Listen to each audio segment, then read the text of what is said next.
तो इसमें आपने देखा था कि जो दुनिया की सबसे जो most inscrutable kind of thing है, यानी मृत्यु को गौतम बुद्धा किस तरह से इजी ढंग से समझाने की कोशिश किए हैं, किस तरह से कीसा गौतमी को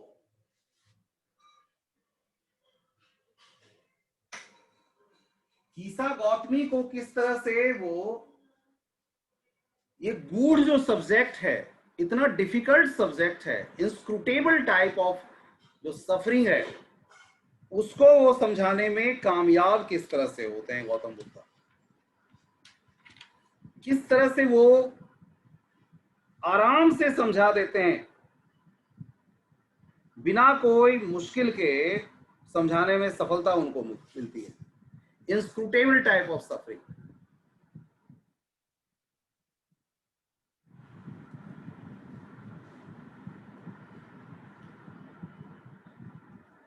मैं कहानी को फिर से ले रहा हूं बेटा, ठीक है ना, बीच में रह गया था, इसलिए I am starting story from the beginning. Okay. Kisa Gotami had only one son. Kisa Gotami को सिर्फ एक ही बेटा था। एंड ही डाइड, और वो मर गया। In her grief she carried the dead child to all her neighbours. और अपने उस तकलीफ में, अपने उस दुख में, अपने सभी पड़ोसियों के पास उसको वो ले जाती है। She carried the dead child to all her neighbours asking, उसके लिए दवा मांगती है कि कोई ऐसी दवा है आप दो जो मेरे बेटे को ठीक कर सके। एंड द पीपल सेड, और लोगों का क्या कहना था, लोग क्या कहने लगे उसके बारे में, ये पागल हो गई है, this woman has gone wrong, gone mad, ये औरत पागल हो चुकी है। सब यही कह रहे थे। At length Kisa Gautami met a man who replied to her request. लेकिन ऐसे ही एक अच्छे व्यक्ति भी मिले उसको। तो कीसा गौतमी जब मिलती है एक ऐसे आदमी से, हु रिप्लाई, जो उसके रिक्वेस्ट पर रिप्लाई देते हैं, जवाब देते हैं, कहते हैं I can not give the medicine for thy child. यहां पर दी का मतलब हुआ आपको या तुमको, और दाई मतलब तुम्हारा। ये ओल्ड इंग्लिश में, आर्केइक इंग्लिश में यूज किया जाता था। पुराने जमाने का जो इंग्लिश हुआ करता था उसमें ये दाई, दाव, दी, दाइन, ये यू के बदले में यूज किया जाता था। ठीक है, उन दिनों में ये यूज किया जाता था। इसलिए वो कहते हैं कि मैं दवा तो नहीं दे सकता हूं, मेरे पास कोई दवा नहीं है। गिरेगा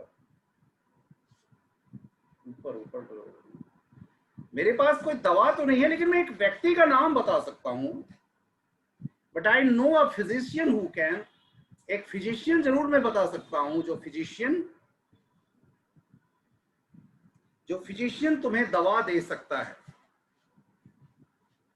वो फिजिशियन तुम्हें, वो जानता है इसकी क्या दवा हो सकती है।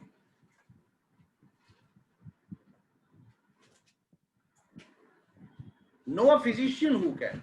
And the girl said pray, हे भगवान। और वो औरत बोली, प्रभु दया करो,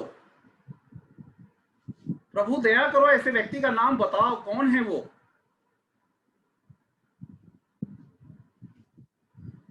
and the girl said pray tell me who is it, कौन है वो व्यक्ति। एंड द मैन रिप्लाइड, और उस आदमी का उसने जवाब दिया, गो टू साक्य मुनि द बुद्धा। तुम ऐसा करो, साक्य मुनि बुद्धा के पास जाओ। क्योंकि उनको चूंकि वो साक्य वंश से रिलेट करते थे बेटे, वो जो क्लैन से रिलेट करते थे गौतम बुद्धा, वो साक्य क्लैन था वो। तो चूंकि उस वंश के थे, इसलिए वो इस नाम से भी प्रसिद्ध हुई, शाक्य मुनि द बुद्धा।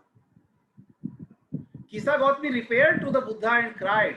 रिपेयर्ड भी पुराने स्टाइलिस्टिक इंग्लिश में यूज किया जाता है, वेंट टू। वो जाती है, वो साक्य मुनि के पास जाती है, उनके पास पहुंचती है और सारी बात कहती है। क्राइड एंड सी क्राइड, रोते हुए कहते हैं, लॉर्ड एंड मास्टर, हे मालिक, give me the medicine that will cure my boy. कोई ऐसी दवा दीजिए जो मेरे बच्चे को ठीक कर सके। द बुद्धा आंसर्ड, बुद्धा का जवाब आया, I want a handful of mustard seed. मुझे एक मुट्ठी सरसों के बीज चाहिए, एक मुट्ठी सरसों के दाने चाहिए। And when the girl in her Joy, और इस खुशी में कि बस एक मुट्ठी सरसों, एक मुट्ठी मस्टर्ड से मेरा बेटा ठीक हो जाएगा। और ऐसा सुनते ही वो खुशी से, इतनी ज्यादा वो खुशी, वहां से चल पड़ी। And when the girl in her joy promise to procure it, जैसे चलने के लिए हुई कि वो अभी लाके देती है, procure it, the Buddha added, Buddha फिर बुला के उसको समझाते हुए बोले, देखो, mustard seed must be taken from a house, एक ऐसा घर से होना चाहिए। ये मस्टर्ड सीड किसी के यहां से नहीं लाना है।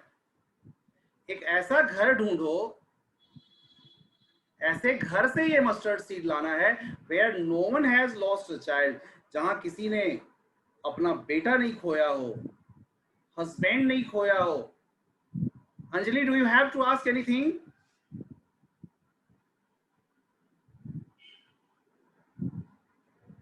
नो सर, वो गलती से हो गया था, नाम चेंज कर ओके दिया। ओके, गलती से मिस्टेक हो गया। Okay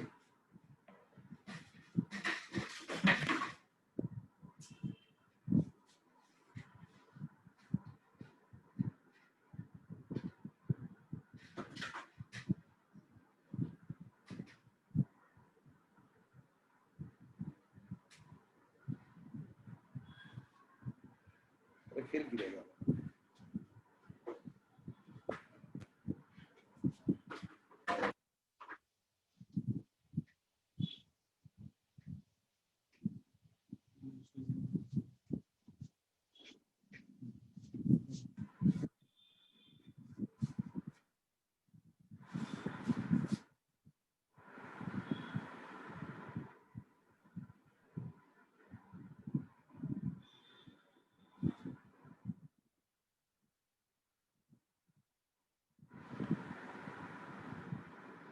Yes, Sarvik, do you have to say anything?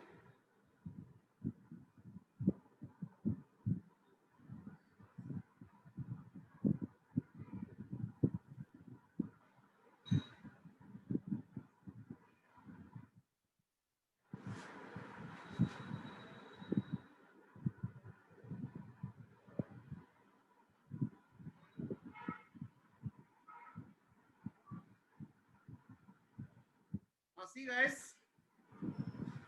am I audible to all of you? Am I Yes, sir. audible to all of you? Yes sir. Yes, yes sir. Sir. बेटा देखो ये क्या हो गया है।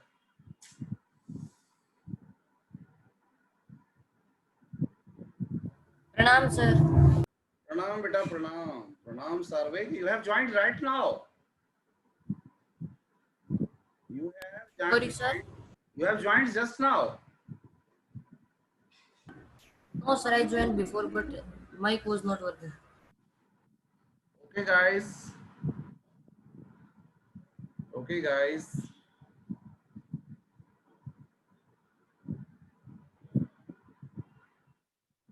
see, तो जब ये बात कहा कि जब वो जाने लगी, the mustard seed must be taken from a house where no one has lost a child, husband, parent or friend.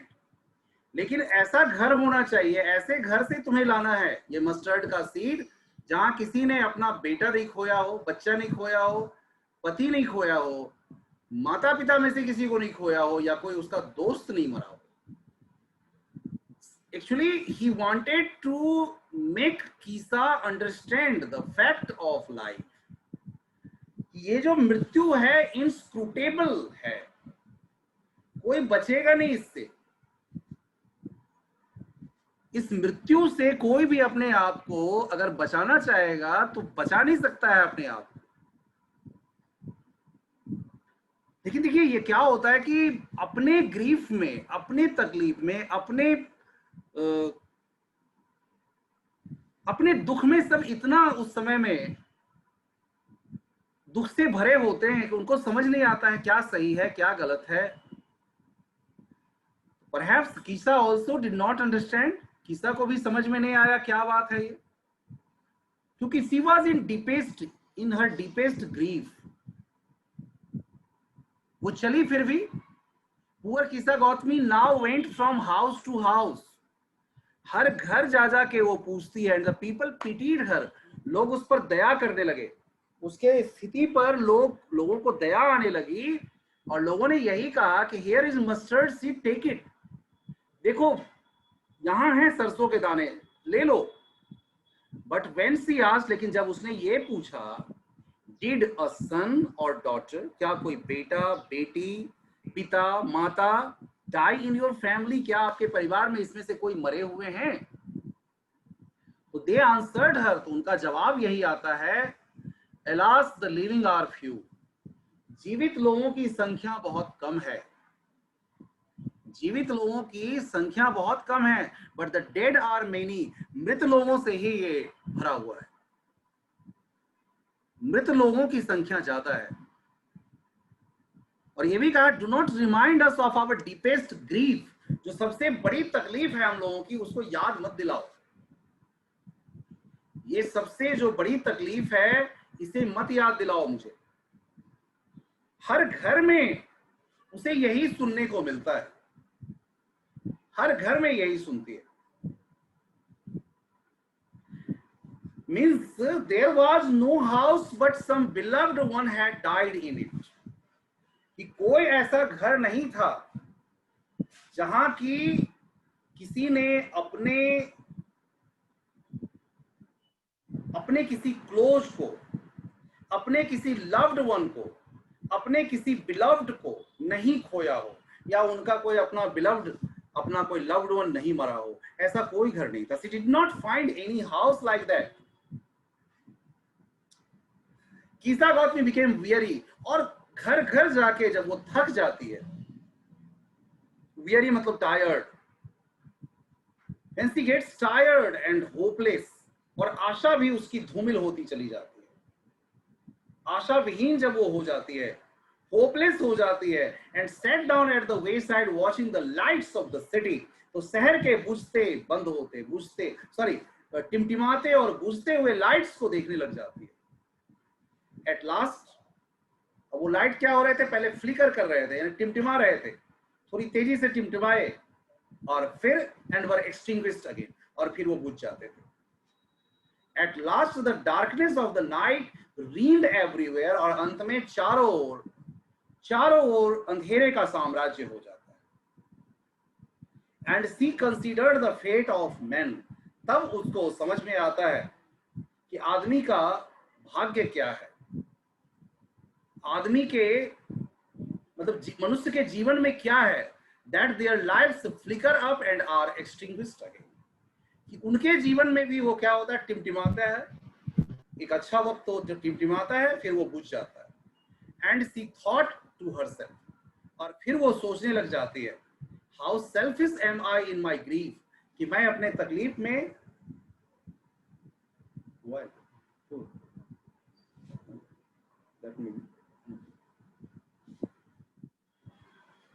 तो टिमटिमाती लाइट में भी यही टिमटिमाना है और बुझ जाना है। And she thought to herself, फिर वो अपने आप में सोचने लग जाते हैं। देखिए ये that was then awakening comes in her mind, तब उसके दिमाग में अवेकनिंग आता है, और वो अवेकनिंग यानी कि ज्ञान, एक समझ आ जाती है उसके बारे में कि क्या आखिर बुद्धा ने क्या समझाना चाहा था। तब उसे लगता है कि how selfish am I in my grief, मैं अपने ग्रीफ में, मैं अपने तकलीफ में, मैं अपने दुख में कितना ज्यादा स्वार्थी हो गई थी। Death is common to all, मृत्यु सबको आनी है, डेथ सबके लिए कॉमन है।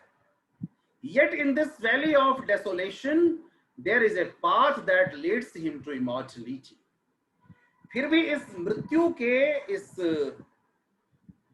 वैली में, घाटी में एक तरीका है कि there is a path that leads him to immortality, जो उसको इमॉर्टलिटी की ओर ले जाता है, जो उसको अमर बनाता है।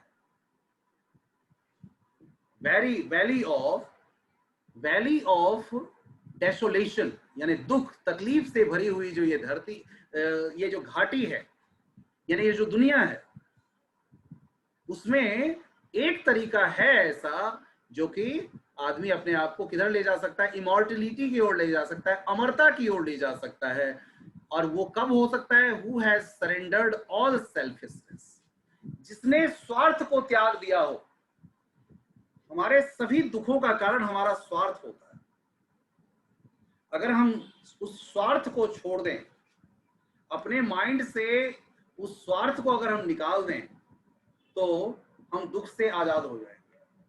द बुद्धा सेड, बुद्धा समझाते हैं उसके बाद कि the life of mortals in this world is troubled, कि जो जन्म लिया है उसका जीवन दुख से भरा हुआ है।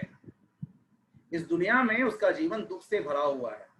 इज ट्रबल्ड एंड ब्रीफ, और वो छोटा जीवन है, एंड कंबाइंड विद पेन, और दर्द और तकलीफ से जुड़ा हुआ है। दर्द और तकलीफ उसमें इंपॉर्टेंट भूमिका में है। For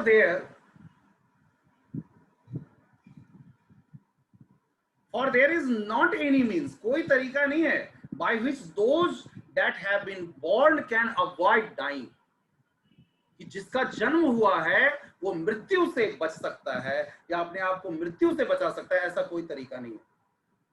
नहीं तो इतने बड़े बड़े जो पैसे वाले हैं, इतने बड़े बड़े उद्योगपति हैं, खरबों रुपए जिनके पास है, वो तो जिंदा ही रहते हैं हमेशा। आफ्टर रीचिंग ओल्ड एज, एक निश्चित आयु प्राप्त करने के बाद, एक ओल्ड एज जब आ जाएगी, तो डेथ का सामना सबको करना पड़ेगा। Of such a nature are living beings, यही जो सजीव हैं उनके जीवन की यही प्रकृति है, ऐसे ही सबको फेस करना पड़ता है। उसी तरह से जैसे as ripe fruits are early in danger of falling, जिस प्रकार से पके हुए फल, जो पके हुए फल अगर हैं पेड़ पे लगे हुए, तो उनको गिरने की संभावना ज्यादा होती है, वो कभी भी गिर सकते हैं। पके हुए फल कभी भी पेड़ से गिर सकते हैं, उनमें ये खतरा हमेशा रहता है, डेंजर ऑफ फॉलिंग। उसी तरह से सो मॉर्टल्स व्हेन बोर्न, इसीलिए जिस सजीव का जन्म हुआ है, जिस किसी भी व्यक्ति का जन्म हुआ है, वो उसकी मृत्यु भी तय हो जाती है। Born are always in danger of death, वो हमेशा इस डेथ का खतरा हमेशा उस पर छाया रहता है। एज ऑल अर्दन वेसल्स, जैसा कि सभी मिट्टी के जो बर्तन होते हैं, जो पॉटर बनाते हैं, made by the Potter, and in being broken, वो उसका अंत क्या होता है? वो टूट जाता है, टूटना ही उसका अंत है। So is the life of mortals, ऐसा ही सजीवों का जीवन है, ऐसे ही जो मरणशील प्राणी धरती पर हैं उनका भी जीवन है। बोथ यंग एंड अडल्ट, चाहे वो कोई यंग हो चाहे अडल्ट हो, both those who are fools and those who are wise, सबको वो मृत्यु किसी को नहीं छोड़ती है। कोई ज्ञानी हो चाहे कोई मूर्ख हो, चाहे किसी ने पीएचडी कर रखा हो, क्या वो मृत्यु से बच सकता है? या कोई मूर्ख हो, कभी आज तक एक अक्षर नहीं पढ़ा हो, वो भी नहीं बच सकता है। तो everyone will have to die, this is the fact of life। and ज्ञानी होने का यही मतलब होता है कि अगर आपके पास ज्ञान है तो इस इनस्क्रूटेबल टाइप ऑफ जो सॉरो है, इसको आप अच्छे से समझ पाएंगे और आप फेस करेंगे उसको उतने ही बोल्ड अंदाज में, उतने ही बोल्डली आप इस सिचुएशन को फेस करेंगे। So is the life of mortals, both young and adults, both those who are fools and those who are wise, all fall into the power of death। मृत्यु के शक्ति के आगे सब असहाय हैं। All are subject to death, सबको मृत्यु, सबको अपने आगोश में ले लेगी एक दिन। ऑफ दोज हु, तो फिर कैसे इस दुख से कैसे छुटकारा कैसे पाएंगे? तो of those who overcome bye death depart from life a father can not save his son. Sorry, अभी वो कंटिन्यू है टॉपिक कि ऑफ दोज, जो कोई भी है, who overcome bye death depart from life, यानी जो जिन्होंने मृत्यु को प्राप्त कर लिया, जो मर गए, जो इस जीवन से छुटकारा पा लिए, चले गए।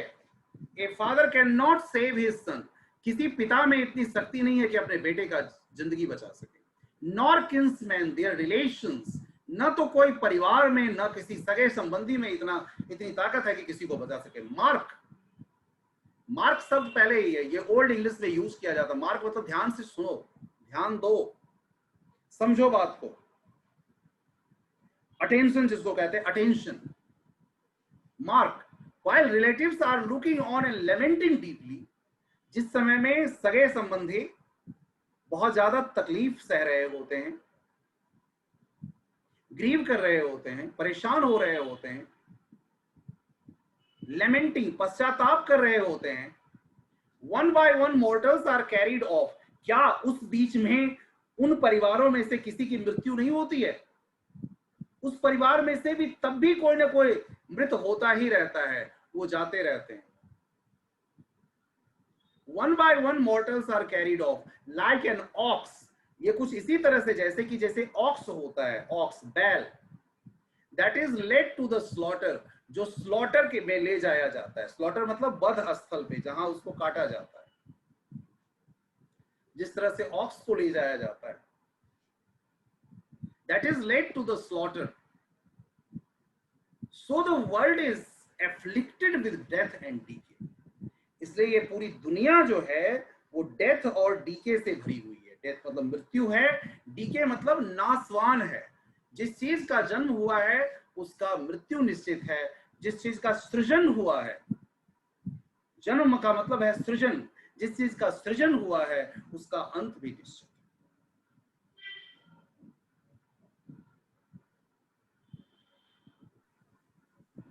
Therefore the wise do not grieve, इसलिए जिनको ज्ञान मिल जाती है, जो ज्ञान प्राप्त कर लेते हैं, वो इन बातों पे दुखी नहीं होते हैं, वो ग्रीव नहीं होते हैं। Knowing the terms of the world, वो दुनिया के सारे टर्म्स को समझते हैं, दुनिया की सच्चाई को वो समझ लेते हैं। Not from weeping, मृत्यु से नहीं भागा जा सकता है। Not from weeping nor from grieving will anyone obtain peace of mind, ये मानसिक शांति जो है रोने से, चीखने से, चिल्लाने से नहीं मिलने वाली है। On the contrary, his pain will be the greater and his body will suffer, उसका दर्द, उसका तकलीफ बढ़ता ही जाएगा और उसके शरीर को ही इससे तकलीफ होगा, बल्कि उसका खुद का दर्द बढ़ेगा, तकलीफ बढ़ेगा, क्योंकि जो मृत्यु को प्राप्त कर लिया वो तो समझिए आजाद हो गया इस जीवन से। जो रो रहे हैं पीछे, ग्रीव कर रहे हैं, जो ग्रीव कर रहे हैं, दुखी हो रहे हैं, वो अपने आप को तकलीफ दे रहे हैं। इसलिए वाइज डू नॉट ग्रीव, जो ज्ञानी लोग हैं वो ग्रीव नहीं करते हैं, वो इस पर ज्यादा दुखी नहीं होते हैं, क्योंकि वो उनको समझते ही दुनिया की रीति है। तो रोने से, चिल्लाने से, चीखने से, तकलीफ में रहने से और उनके बॉडी को तकलीफ मिलेगी। He will make himself sick and pain, वो अपने आप को और बीमार बना लेगा, कमजोर पड़ जाएगा। Yet the dead are not saved by his lamentation, फिर भी जो डेड हैं, जो मृत हैं,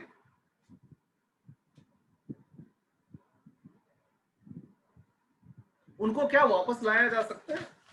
इस लेमेंटेशन से, इस तकलीफ को सहकर क्या कोई उस मृत व्यक्ति को वापस ला सकता है? ये जो एक्सप्रेशन ऑफ सॉरो है, दुख और तकलीफ का प्रदर्शन करके क्या उस मृत व्यक्ति को वापस लाया जा सकता है? नहीं। Your answer should be no. He who has drawn out the arrow and has become composed will obtain peace of mind. मानसिक शांति किसको मिलेगी? जो इन सब तकलीफों से अपने आप को आजाद कर लेगा। He who had overcome all sorrow, जिसने अपने आप को हर तकलीफ से आजाद कर लिया है, हर तकलीफ से अपने आप को फ्री कर लिया है, उसे शांति मिलेगी। एंड बी ब्लेस्ड, और वही क्या होगा, ब्लेस्ड होगा, उसे ही ईश्वर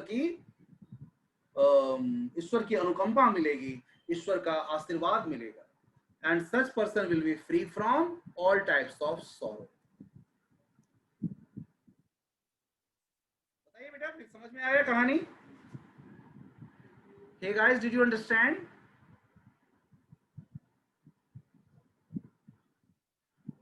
शेयर करता हूं, मतलब बोल के कि when her son dies, Kisa Gautami goes from house to house. What does she ask for? Does she get it? Why not? इसके 3-4 पार्ट बनाए गए हैं।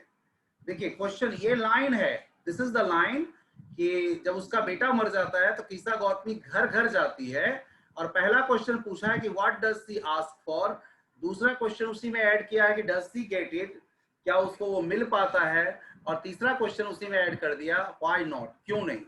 अब चलिए हम इसी को आगे बढ़ाते हुए कहते हैं कि after the death of her only son, Kisa Gautami was overcome with grief, यानी वो दुख और तकलीफों में इस प्रकार घिर जाती है कि she carried the dead body of her son in her arms, अपने बेटे को अपने बाहों में उठाए हुए, went from door to door asking for, वो क्या मांग रही थी उस समय? Asking for medicine. वो उस समय में सबके पास ज्यादातर मेडिसिन मांगती है, दवा दे दो कोई, to cure her child, to cure her only child. But अब देखिए कि डज शी गेट इट, क्या उसको मिलता है? नो, आपका जवाब आएगा no, she does not get it, nobody could provide her such a medicine, कोई भी उसको ऐसा मेडिसिन नहीं दे पाता है। For there is no such medicine, कारण क्या था? Why not?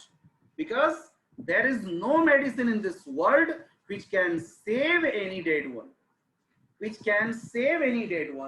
जो किसी मृत व्यक्ति को जीवन दे सके, किसी मृत व्यक्ति को बचा सके, ऐसी कोई भी मेडिसिन दुनिया में नहीं है। इस दुनिया में ऐसी कोई भी मेडिसिन नहीं बनी है।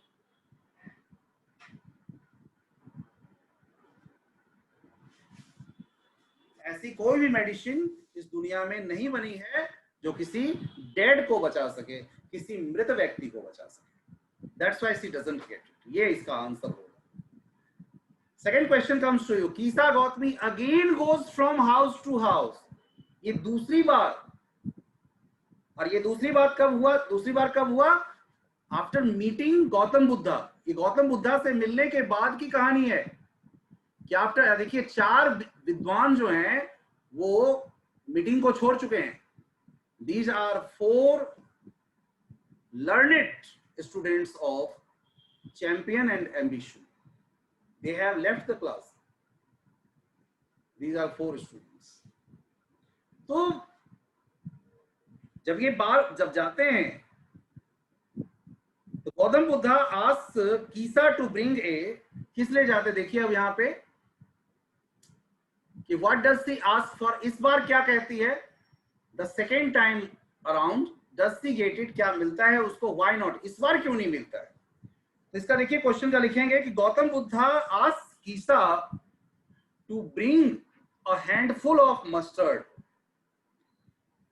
which could cure her only child, but she was reminded, लेकिन उसको क्या याद दिलाया गया? she was reminded that the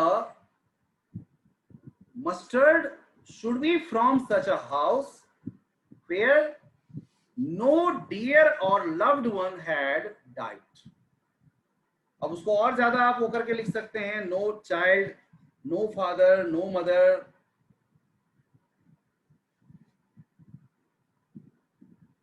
had died, no friend had died. Does she get it?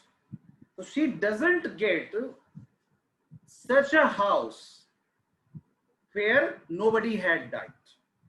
ऐसा कोई घर उसको नहीं मिलता है जहां उसका वहां कोई अपना प्यारा सा नहीं मरा हो.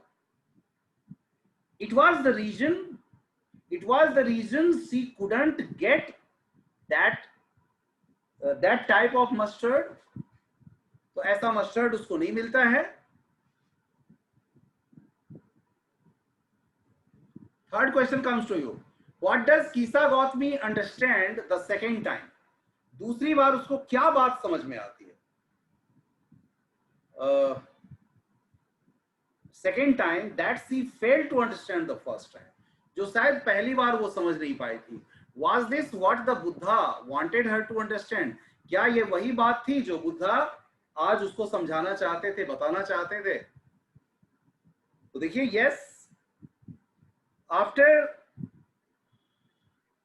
failing to procure a handful of mustard, जब वो एक मुट्ठी सरसों लाने में सफल नहीं होती है, from a house where death had never knocked at the door.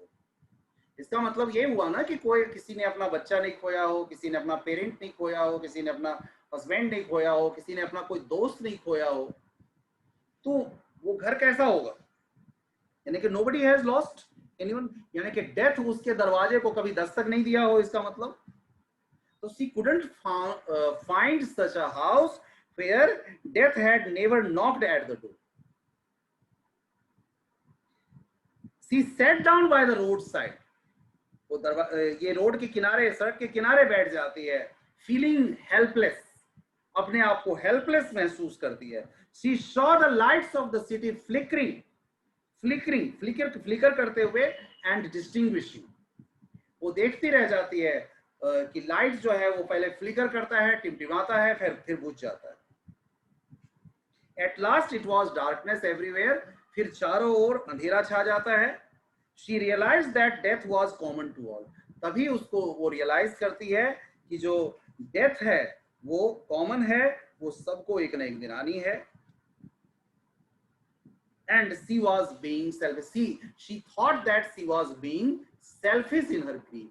यही चीज हो गई थी कि वो सेल्फिश हो गई थी, स्वार्थी हो गई थी, अपना ही दुख उसको सबसे बड़ा दिख रहा था. And this was the same thing.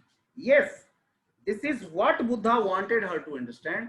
शायद यही वो मेन बात थी जो बुद्धा उसको सिखाना चाह रहे थे, समझाना चाह रहे थे. That everyone who is born, कि जिसका भी जन्म हुआ है, is subject to death. उसकी मृत्यु निश्चित है, वो मरेगा. जिसका जन्म हुआ है उसकी मृत्यु निश्चित है, उसको कोई नहीं रोक सकता. Sooner or later वो डेथ का शिकार होगा ही. And this was the main thing which Buddha wanted to teach, जो समझाना चाहते थे. Fourth question. Why do you think Kisa Gautami understood this only the second time? दूसरी बात कैसे वो समझ पाई? In what way did the Buddha change her understanding? और बुद्धा उसके अंडरस्टैंडिंग को कैसे बदलने में कामयाब होते हैं? तो देखिए, earlier she could see only her grief. जो शुरू की फर्स्ट बात लीजिए, पहली बात लीजिए, तो पहली बार में वो सिर्फ और सिर्फ अपने ग्रीफ के बारे में सोचे जा रही थी. That time she was thinking only about her grief. उसको अपने दुख जो है तो अपना भारी लग रहा था, बड़ा लग रहा था, क्योंकि उसका बेटा मर गया था. Because her only son had died. She thought herself desolate in this world. वो दुनिया में अपने आप को desolate फील कर रही थी. When she went from door to door the second time, लेकिन जब दूसरी बार वो दरवाजे पर जाती है, तो she understood, तब उसकी समझ में आता है. She understood that everyone was dealing with the loss of beloved one. कि इस दुनिया में सभी अपने किसी न किसी अपने को, अपने किसी प्यारे को, अपने किसी